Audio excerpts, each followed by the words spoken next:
तो बेटा ये है आपका चैप्टर 7 और चैप्टर 7 का नाम है आपकी बुक से ट्रायंगल्स। ठीक है, ट्रायंगल से तो आप वाकिफ़ हो कि जब 3 साइड्स, ठीक है, जब कोई चीज़ 3 साइड से मिलकर बनी हो और उन्होंने एक एरिया कवर कर रखा हो तब हम उसे ट्रायंगल कहते हैं। आप बचपन से ट्रायंगल बनाते आ रहे हो। अब यहाँ पर हमें ट्रायंगल के बारे में जो बात जाननी है वो ये नहीं कि ट्रायंगल क्या होता है, हमें जानना है कॉन्ग्रुएंसी ऑफ 2 ट्रायंगल। क्या जानना है? Congruency of 2 triangle. ठीक है, तो कॉन्ग्रुएंसी का मतलब होता है, अगर जनरल शब्दों में मैं कहूँ तो कॉन्ग्रुएंसी का मतलब होता है जुड़वां। जुड़वां मतलब एक दूसरे के बिल्कुल कॉपी। ठीक है, जिसे आप कार्बन कॉपी भी कह देते हो। तो एक दूसरे की, जब 2 ट्रायंगल एक दूसरे की एग्जैक्ट कॉपी होते हैं, बिल्कुल एक जैसे होते हैं शेप में भी और साइज़ में भी, तो अब हम उन दोनों ट्रायंगल्स को कहते हैं क्या? Congruent triangle. क्या कहते हैं? Congruent triangle. और कॉन्ग्रुएंट ट्रायंगल्स जो होते हैं, जैसे मैंने बताया कि वो बिल्कुल एक जैसे होते हैं। तो अच्छा एक बात बताइए, एक ट्रायंगल को डिफ़ाइन करने लगे अगर आप, तो उसमें क्या चीज़ें होती हैं? कितनी चीज़ें होती हैं जिन्हें आप डिफ़ाइन करते हो? एक ट्रायंगल में 6 चीज़ें होती हैं जिन्हें आप डिफ़ाइन करते हो। 3 साइड्स होती हैं और 3 एंगल होते हैं। अगर मेरे पास एक ट्रायंगल है ABC, एक ट्रायंगल है ABC, तो इसकी 3 साइड्स होंगी, एक AB, एक AC और एक BC। ठीक है, इसी तरह से इस ट्रायंगल के मेरे पास 3 एंगल होंगे, एक होगा एंगल A, एक एंगल B और एक एंगल C। क्लियर हुआ? तो 3 मेरे पास ट्रायंगल होते हैं, किसी भी ट्रायंगल के अंदर 3 एंगल्स होते हैं और 3 ही साइड्स होती हैं। तो अच्छा एक बात सोचो, दिमाग में दिमाग लो आप, अगर आपकी क्लास में कोई 2 जुड़वां सिस्टर्स आ जाएं, आप कैसे पहचानते हो कि वो दोनों जुड़वां हैं? नाक से पहचानते हो, उन दोनों की नाक एक जैसी है, अगर नाक एक जैसी हुई तो वो जुड़वां हो जाएंगी। नाक से पहचानते हो, खाली उनके फेस से पहचानते हो, उनकी आँखों से पहचानते हो, उनके कान से पहचानते हो, उनके लिप से पहचानते हो। मतलब हम उनकी बॉडी के जिन चीज़ों को रिकॉग्नाइज़ करते हैं उन सभी चीज़ों को कंपेयर करता है हमारा माइंड कि ये चीज़ इसकी सेम है, इसकी भी सेम है, ये भी चीज़ इनकी सेम है, ये चीज़ भी इनकी सेम है, मतलब ये बिल्कुल सेम है और ये एक दूसरे की जुड़वां है। ऐसे ही अगर हम 2 ट्रायंगल्स को जानना चाहेंगे कि ये दोनों ट्रायंगल कॉन्ग्रुएंट हैं कि नहीं हैं, तो हम क्या कंपेयर करेंगे उनका? तब हमें उनके साइड्स और उनके एंगल्स कंपेयर करने पड़ेंगे, या नहीं? क्योंकि अभी हमने कहा कि एक ट्रायंगल में 3 साइड्स और 3 एंगल्स होते हैं। ठीक है, तो ये 6 चीज़ें होती हैं, तो इन 6 चीज़ों को ही कंपेयर करेंगे। अगर हमारे पास 2 ट्रायंगल ऐसे निकलते हैं जिन 2 ट्रायंगल्स में ये 6 चीज़ें इक्वल हैं, तो हम कहेंगे कि वो दोनों ट्रायंगल कैसे हैं? कॉन्ग्रुएंट हैं। मान लीजिए मेरे पास एक ट्रायंगल है ABC, एक ट्रायंगल क्या है? ABC, और एक ट्रायंगल है DEF। तो सबसे पहले मैं अपने एक ट्रायंगल की एक साइड को दूसरे ट्रायंगल की जो साइड उसी के साथ की कॉरस्पॉन्डिंग साइड से, कॉरस्पॉन्डिंग साइड मतलब, अगर एक बात सोचो, अगर आप 2 बहनों को जुड़वां देखना चाहते हो तो नाक को नाक से कंपेयर करोगे कि नाक को कान से कंपेयर करोगे? हैं? एक की नाक को उठाकर दूसरे के कान से मैच करोगे, मैच नहीं करी, ये जुड़वां नहीं है, गलत हो जाएगा ना। तो आपको नाक को नाक से कंपेयर करना पड़ेगा, कान को कान से। वैसे ही जब हम 2 ट्रायंगल्स को देखना चाहते हैं कि दीज आर कॉन्ग्रुएंट और नॉट, तो हमें उनकी कॉरस्पॉन्डिंग साइड्स, कॉरस्पॉन्डिंग एंगल्स को कंपेयर करना पड़ता है। मतलब अगर मैं एक ट्रायंगल की छोटी वाली साइड ले रही हूँ तो दूसरे ट्रायंगल की भी छोटी वाली साइड लेकर के मुझे कंपेयर करना है कि वो दोनों इक्वल है कि नहीं है। ऐसे ही एक की मैं लंबी वाली साइड ले रही हूँ तो दूसरे की भी लंबी वाली साइड लेकर मुझे कंपेयर करना है। समझ में आ रही है बात? तो जो इस तरह की जो कंपेरिजन करने के लिए जो साइड्स ली जाती हैं उन्हें हम कॉरस्पॉन्डिंग साइड्स कहते हैं। इसी तरह से कॉरस्पॉन्डिंग एंगल, हमें लग रहा है कि ये वाला एंगल इसके इक्वल है, तो उसी के अकॉर्डिंग हमें उसको कंपेयर करना है कि ये इक्वल है कि नहीं। तो जब हम 2 ट्रायंगल की कॉरस्पॉन्डिंग साइड्स को कंपेयर करते हैं कि वो इक्वल हैं या नहीं, और वो इक्वल निकलती हैं, ठीक है, फिर हम उनकी कॉरस्पॉन्डिंग एंगल्स को कंपेयर करेंगे कि वो इक्वल हैं कि नहीं, और वो भी इक्वल निकल जाते हैं, तब हम कहेंगे कि ये दोनों ट्राइंगल क्या हैं, कॉन्ग्रेंट हैं। क्या है, कॉन्ग्रेंट हैं। ठीक है, अब देखो इस तरह से तो हमें 6 चीज़ें प्रूव करनी पड़ेंगी इक्वल, 3 साइड्स और 3 एंगल। लेकिन हमारा यहाँ पर कुछ हमारे पास एक फ़ायदेमंद चीज़ है हमारे लिए, थोड़ा हमारे एफ़र्ट्स कम कर दिए गए हैं हमारे कुछ लॉज के हिसाब से।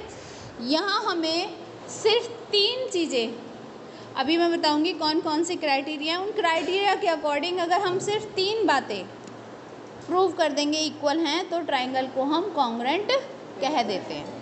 सही है, तो पहला क्राइटेरिया होता है हमारा SSS।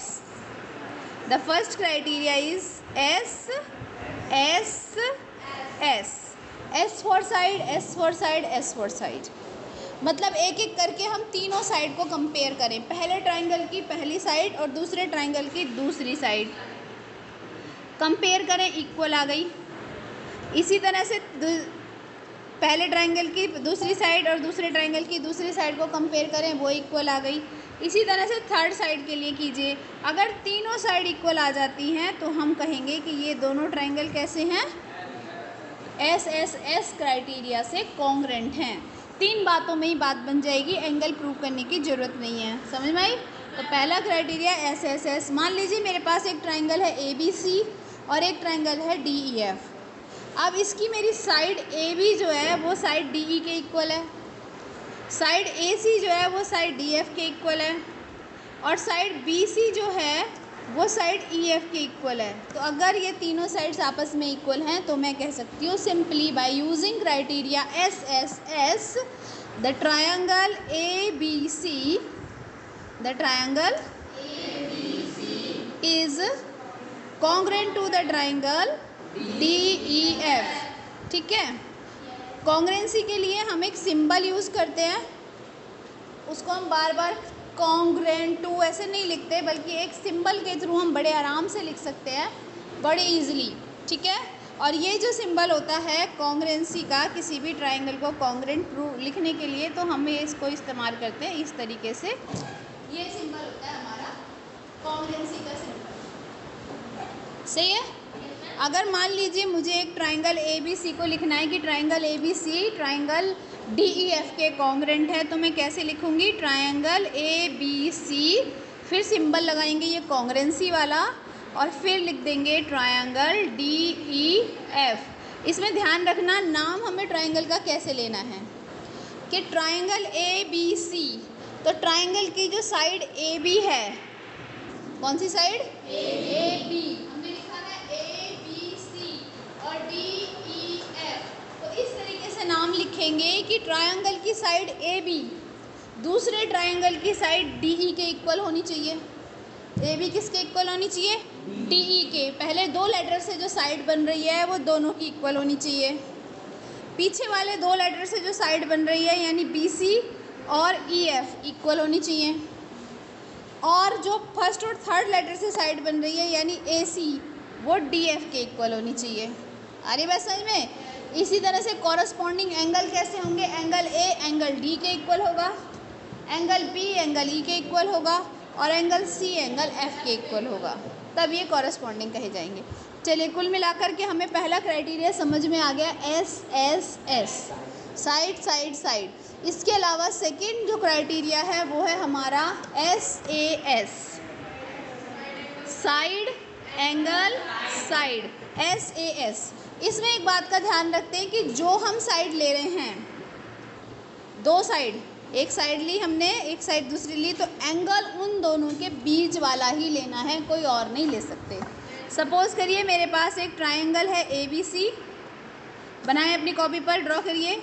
एक ट्रायंगल लीजिए ABC और एक ट्रायंगल हमने ड्रॉ किया DEF। ठीक है, अब अगर मैंने कहा कि साइड AB साइड DE के इक्वल है, साइड AB किसके इक्वल है, साइड DE के इक्वल है,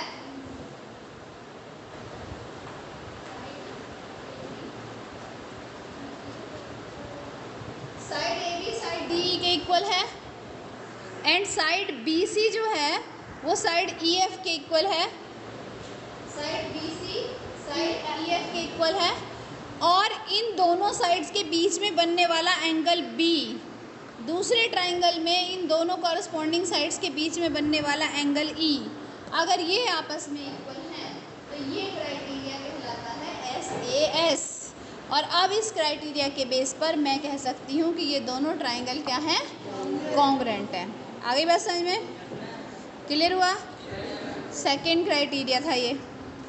अब आता है थर्ड क्राइटेरिया। थर्ड क्राइटेरिया होता है एंगल एंगल साइड।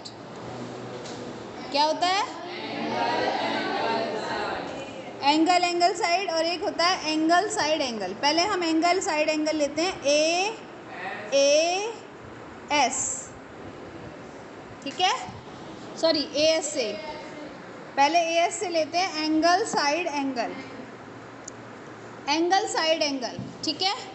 अब इसमें हमारे पास एक ट्राइंगल लेना है, उस ट्राइंगल का एक एंगल और उसके साथ जुड़ी हुई साइड और उसी साइड पे बनने वाला दूसरा एंगल। अगर हम ये इक्वल दूसरे वाले के कॉरस्पॉन्डिंग एंगल और साइड्स के इक्वल हैं तो हम कह सकते हैं कि वो दोनों ट्राइंगल कॉन्ग्रुएंट होंगे। फॉर एग्जांपल एक ट्राइंगल बनाइए ABC, ABC, एक ट्राइंगल लीजिए DEF, DEF।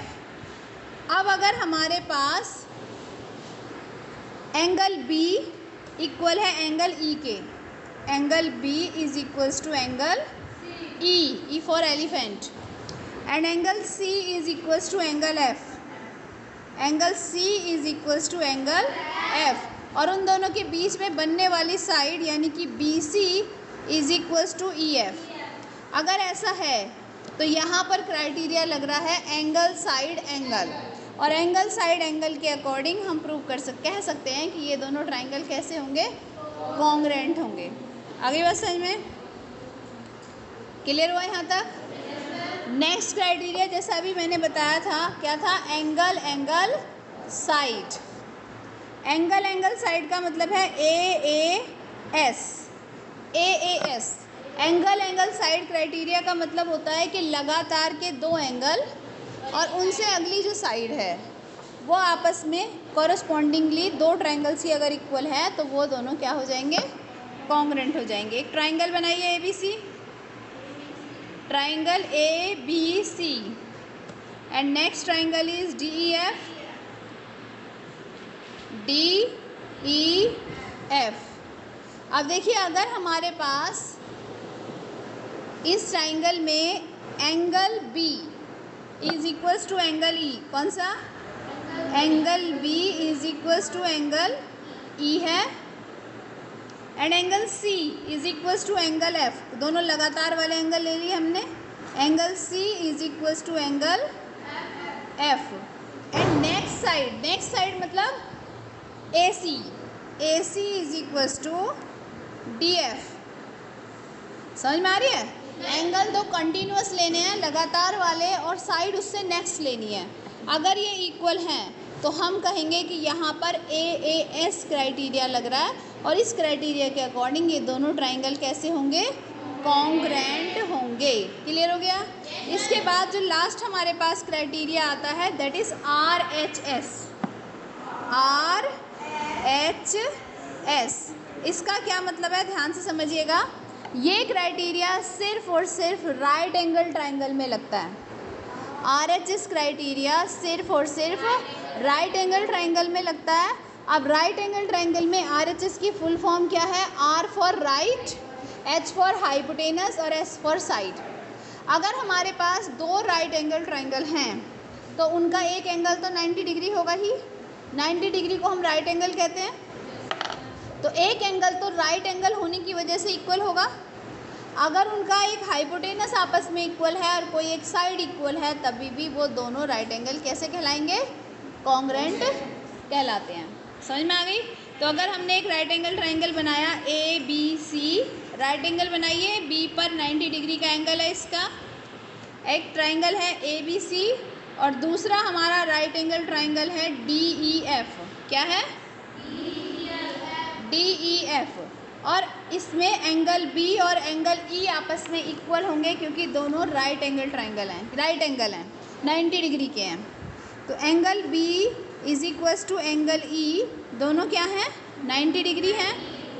और अगर इसकी हाइपोटेनस AC और दूसरे की हाइपोटेनस DF इक्वल दिया है, AC is equals to DF, तो हाइपोटेनस इक्वल हो गया। और एक कोई सी भी साइड, चाहे परपेंडिकुलर चाहे बेस, अगर कोई एक साइड भी इक्वल है, जैसे कि BC दे दी DEF के इक्वल, तो BC is equals to EF। अगर ऐसा इक्वल है तो हम कहेंगे कि कौन सा क्राइटेरिया लग रहा है, RHS क्राइटेरिया लग रहा है। और according to RHS criteria these triangles are congruent. तो क्राइटेरिया क्लियर हुए। अब क्राइटेरिया के बाद एक चीज़ और है जो हमें बात करनी है, that is CPCT। What is CPCT? अब इसकी फुल फॉर्म क्या है, नोट करिए। MCQ क्वेश्चन में CPCT की फुल फॉर्म भी पूछी जाती है। Corresponding parts, CPCT,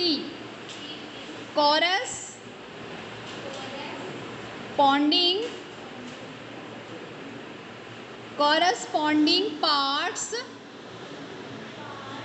of congruent